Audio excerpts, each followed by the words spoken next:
Hi, I'm Tereza with PotomacBeads, and in today's Better Beader episode, I will show you what items you will need if you want to start doing Soutache embroidery. So we will talk about the basic stuff, the basic skills, the basic items, so you can start and head out into this new and maybe exciting technique for you. So here on my beading mat, you can see a lot of stuff. And first I will do some introduction for Soutache. So we currently stock Czech Soutache, which is my favorite one, which might be also your favorite one. I like it because of its delicate look. It's a bit thinner and compared to the Italian Soutache, for example, and I like working with it and even like the final look. So all the Soutache we have currently has 3mm width. It's important to work with the same width of your Soutache braids, otherwise if you work with it and it's like 3mm, 5mm mix, then some of the braids will stick out, so you don't want to do that. So always keep in mind to work only with the same width of Soutache. So this is the Czech one. This is 100% viscose, which means you can't use fire to burn off the ends. You shouldn't use basically fire because it can damage your whole piece, and I think you definitely don't want to do that. Then besides the Czech Soutache, I can show you from my stash how different kinds of Soutache look like. We currently don't stock these, but if you like doing Soutache and if we hear some ideas from you, we might change our mind. So this is, for example, denim Soutache. Then you can have partially lurex and partially viscose, which means that the braid has metallic fibers in it. Or you can have 100% lurex, which is completely shiny, completely artificial, and the feel is kind of rough. Then you can have a special mixture. This is supposed to remind you of Coco Chanel fabrics, so this is also lurex and viscose. Then you can have 100% artificial, but in a different way. But there's an issue that these are much wider than the 3mm, so you have to really decide how to use this. You can also have cotton, which is the more basic stuff, or you can also use linen. This also has a bit different width, so you need to really think about the mixtures. But we will work with the Czech one most of the time, and I would really recommend starting with this one. It's quite easy to use, and you can easily mix the colors. They go nicely together. So what else to know about the Soutache? Maybe let's talk about the morphology. So Soutache, when you work with it, you don't work with the look like this, with the flat look. You always make it stand like this, and then you go with your needle through the central line here in the middle. That's important because if you don't go through the middle, it's firstly very difficult to go in any other place, and secondly, if you go by mistake like this, what I'm actually doing now, you can definitely feel that the needle goes through more roughly and it's more difficult. And then when you go completely, even with the eye and the thread, you can pull out some fibers here and destroy the piece. So there's only a few instances where you don't go through the center line, and I usually mention these instances in the videos. And it's very specific, and I'm trying to teach you the skills how not to destroy the fabric itself.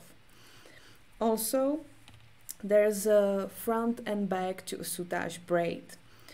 You don't look at the Soutache in this way, in the flat one. You need to look at when it's standing up like this. It's kind of difficult to describe. you need to hold the braid in your hands to definitely tell if there's some difference. But you might see, if you look at this on a big screen at this video, that there's like a little V shape, and the fibers which are woven on the like inside threads make this shape. And now when it's going to the right side, sorry, then the top one is the one you actually want to look at and have like here on the top. Honestly, it's a bit difficult and tricky for beginners to recognize this, and it's definitely up to you if you want to have this side on the top or this side on the top. It's completely up to you, but it's important to line all the braids you are working with the same way, because when you turn them and you go spiral designs and whatever, then the braids will turn in the same way and they won't be working against each other. And so that's why we want to line up all the braids before we start. So if I can describe more and use more colors, I have here some other braids we can maybe line up. So for me, it's always the trick that this little V shape is pointing to the right, and I line always all the braids in this way. It doesn't matter if it's Czech, if it's Italian, especially here, maybe it's more visible for you. Like there's the V shape. You can see that there is a little arrow pointing to my right. So when I'm putting the braids on my needle, I always make them stand. I pull them up towards me, and then I go through it with my needle, and I'm adding like this. And this means that all the braids are facing the same way up.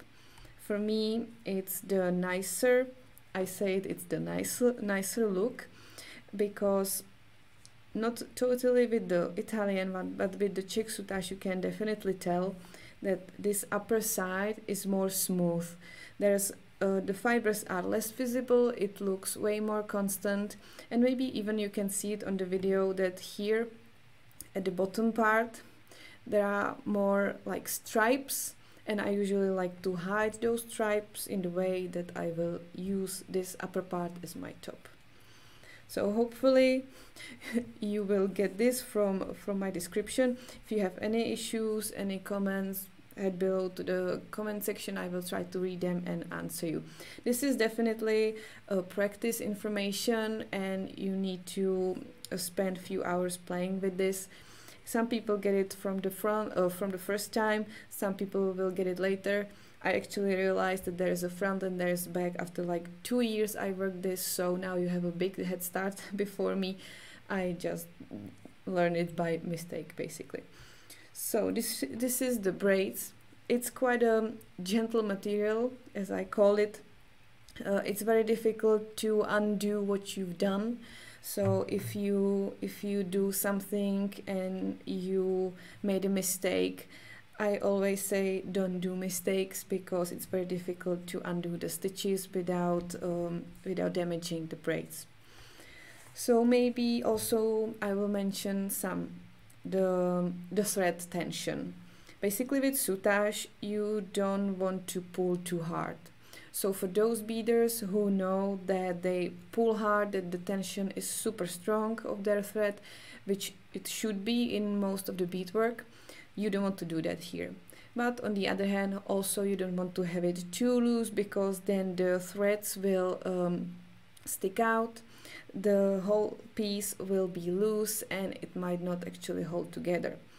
And the stitches are what we use to make it hold together. I don't use glue, I stitch everything as perfect as I can. So try not to pull too much and not too little. So basically another thing which you will gain with practice is the tension. So that's another point that I like to mention. But definitely don't give up, try to practice. It takes some time to master this technique, so don't give up, try, ask, and we will try to help you and answer. So I hope this is like all I could mention today about the soutache braids. And what else will you need? So most of the pieces you will make will have some focal, something your eye will focus on and will be like the center of your earrings. So for that you can use cabochons, you can also use beads, you can use crystals most of the time because they will pop out amazingly from the soutache.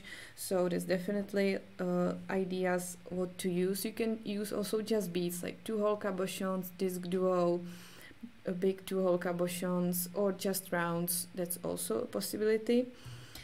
Then for ending the soutache as a great clasp, I can recommend definitely cap buttons. I don't very much like using metal with soutache. Maybe it's just my personal thing, but I always find metal the problematic part, and as much as I can, I like to use glass. So these are definitely great as a clasp. You can watch our video. We have a toggle clasp, definitely how to make this. So I would recommend that. So, and other fun stuff to use with soutache for the front, you can add tassels, you can add cup chains, you can use metal frames and put soutache around them, not only cabochons. There are many designs who have the big hole in them, and in the hole almost invisible is the metal frame. So that's a lot of ideas for you, and we will definitely make some tutorials for you where you can use these new and different techniques and make different projects. So what I use to actually sew with. So you will need beading thread, not wildfire, not fire line, but beading thread. There's if you like to work with your favorite one, you can use that. I am using most of the time the Miyuki thread or Ceylon, and you can also use henna, 1G, Sonoko Nozue thread, basically what you like, but they need to be like fabric kind, not wildfire or fire line. You can also use monofilament cord, which is invisible, but I prefer to have nice stitches on the side with some color of the thread which corresponds with soutache, and not this because this is too plastic for me and it's difficult to knot, and I definitely prefer like the old school way with the stitches. Also it's easier to hide, easier to start one, so I would use that. On soutache it's the thing that you can start and end almost wherever you want, because then you will cover the bag with something. So it's kind of like a classical fabric work. You will just end and start when you like it. So you can use a comfortable length of thread, which is great. Then you will need some glue. I usually use E6000 or some other similar glue. You basically need to glue down the cabochon, and then I use also glue to cover the ends of the braids, which are here cut and hidden, just to prevent the fraying, just to be 100% sure that nothing will happen in the future. And I also use the glue to put a little amount somewhere here before I stitch down completely the backing, just to hold it in place while I'm working. And that's basically all the instances when I use it. And I would also recommend doing the same to you, because just gluing, I wouldn't say it's like 100% mastering the technique. I'm here to stitch, I'm not here to glue, right?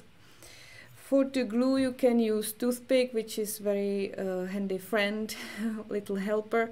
It will help you to spread the glue basically completely to the edges. You don't have to touch it with your fingers, because if you put something on the soutache, probably you won't get it off and you can destroy some of your work. So I would recommend using toothpicks. Then you will need some other basics like seed beads, because they are always almost necessary. This I most of the time used 11-ohs and 15-ohs. 11-ohs when I'm adding new rows and putting some embellishments to them, and 50 rows for most when I'm doing most of the times these little bridges. Here this is exception, I have 11 rows.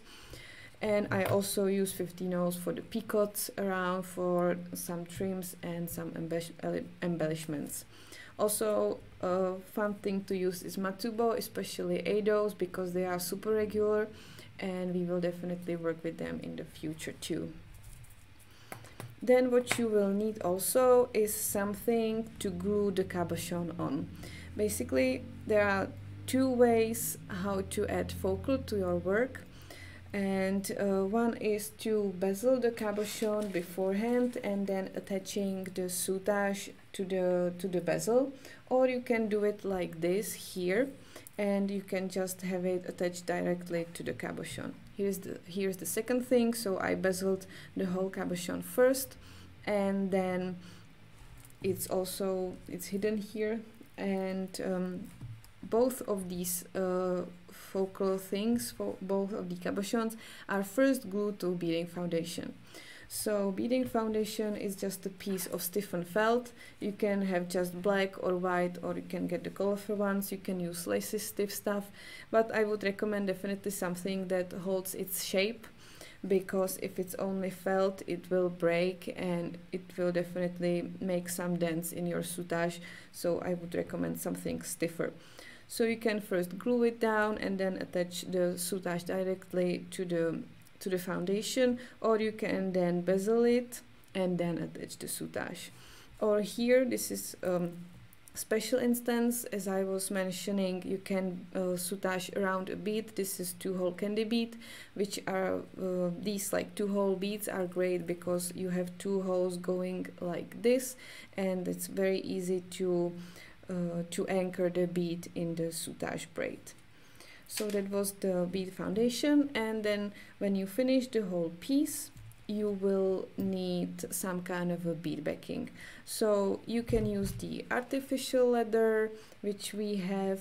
I would recommend something thinner, not something super thick, because it will be hard for you to work with, so something thinner. You can also use ultra suede.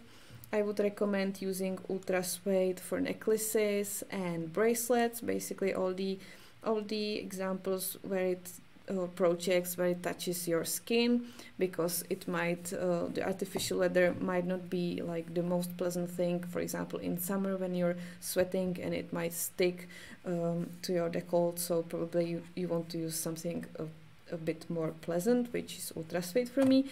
But I like to use the artificial leather for earrings because it comes in multiple colors, multiple designs. You can also use classic leather. You can also, because you can find classic leather in quite fun versions. So this is some Italian leather I brought with me from Italy, so I want to try that as well.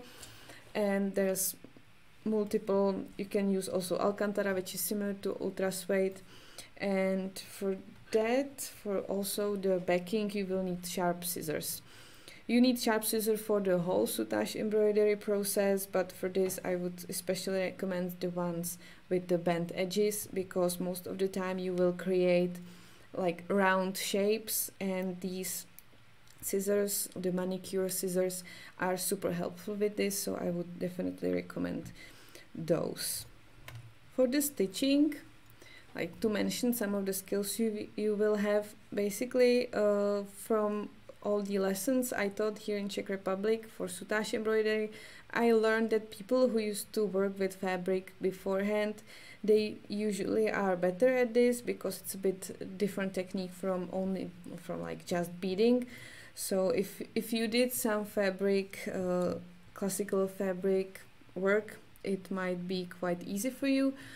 If you are a beader who used to pull a lot, you will probably have problems in the beginning with adjusting the tension. So definitely think about it and try not to pull too hard, and try to follow the work. And basically, if you pull too hard, you will have dents in your soutache. So practice, practice, practice. I can recommend nothing else basically. But don't worry, it will come, I'm pretty sure. So you will need basically very basic stitching. Everybody can do that, so I wouldn't like disclaim you, or it's easy. You will get it from the videos, and it's nothing super special. Here this is a blanket stitch, as I learned, and it's used to connect the artificial leather to the soutache. So everything will be explained in the videos, all the basic skills. I have already shot a video for you for these earrings, so that's definitely coming, and you can look forward to that. One more notion, or one more piece of information about the metal components. I would recommend using stainless steel or something a bit better than just plated wires or some other findings. Sometimes I go for plated because I really like these fun shaped components. But generally, because I spent many hours on my pieces, because it takes so long, I used stainless steel because it won't change, and in the ear it won't like harm people with allergies, so everybody can basically wear it. So I would recommend spending a bit more money and use top quality components. I would also go for some better clasps, because you don't want to lose a piece you spend basically 20 hours on. And I would also recommend having a lot of patience with not only just the practice part, but also making one piece, or especially earrings when you have to copy the thing twice. It takes quite a long time if you want to make top quality piece with a lot of stitches, with a lot of small stitches. And if you are not a patient person, I am not a patient person, but for this I found a patience, so I would recommend just trying to stick with it and go through it as long as you can. And just a few more future ideas for those who decide to go a little deeper. These are some older pieces, and I pulled out those because they feature different ideas, different materials. Here I mixed it up with a satin ribbon. This is a brooch with a special pin, so you can definitely choose and do something special with it. This is the back and this is the front, so you can mix up different materials and find some new ideas in that. Here I have big earrings with feathers, which make the earring even bigger. With soutache it's amazing because it's a super light material, it's fabric, so it's quite light on your ear, even though I made a huge earring, and it can be worn throughout the day basically for a very long time, especially if you use the stainless steel components. Here I have a little earring with the croix class. This is the use of the 15-0s. This is my most favorite way to use them. And here you can see there's a loop and it doesn't have the bead in it. I would recommend stocking up on a lot of rounds, 3mm, 4mm, sometimes even 2mm, because you will use them a lot. Pearls, check rounds, fire polished beads, you will use a lot of these in these little loops, or curlicues they are called also. So that's my basically basic shape for every soutache. Here I have some bracelet with super doors. It has a funny shape when I like open it, but when I close it you can see it was already done into like the band shape for your wrist. And you can see there's like the focal is basically this little rhombus shape from super duos, so you don't need cabochons or crystals, you can also use this. And basically a lot of people have quite a lot of super duos, so that's an idea for you. Also a great thing just to mention is this Boa Cord. They are also quite often mixed with soutache. You can use them as raw, but you can also use them like around something, so we might want to one day try it and have some fun with it. So I hope you took a lot from this quite quick tour through all the materials you can use in Soutache. Definitely check some of the possibilities, some of the ideas. I will have some tutorials in store soon, so you can learn and make something on your own. If you would like to purchase the Soutache, there will be a link in the description. So thank you very much for watching. If you have any comments, any questions, let us know.